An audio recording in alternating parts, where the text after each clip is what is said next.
In the early days of Joseon, King Taejong set up a drum called a sinmungo so that people who felt that they had been treated unjustly could tell the king. But this drum, which had been installed to hear people's cases, became like a pie in the sky.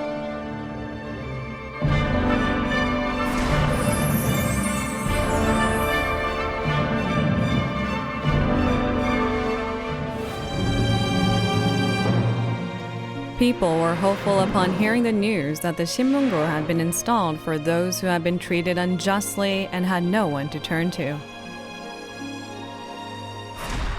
So despite the long distance, people who suffered unfair treatment went to Hanyang to beat the sinmungo drum.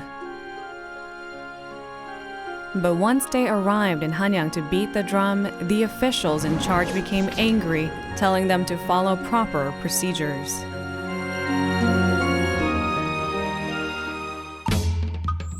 The proper procedure for beating the drum was, first, you had to report to the governor of your residence. And if the issue wasn't resolved, you had to report it to the Office of Inspector General. Only after these options were exhausted could you beat the drum. But how many people could there be who could go through all these procedures? But there was one instance when the drum could be beaten without these procedures. It was when notifying treason. King Taejong had taken the throne after killing his brothers and was afraid of treason above all things. Therefore, he allowed anyone to report treason at any time. King Taejong installed the sinmungo drum for two political purposes, the first being for the people and second for preventing treason.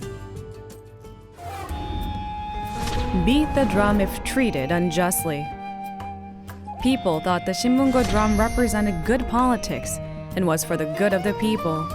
However, the beat of the drum only represented the king's authority. It existed only as a symbol of reflecting public opinion.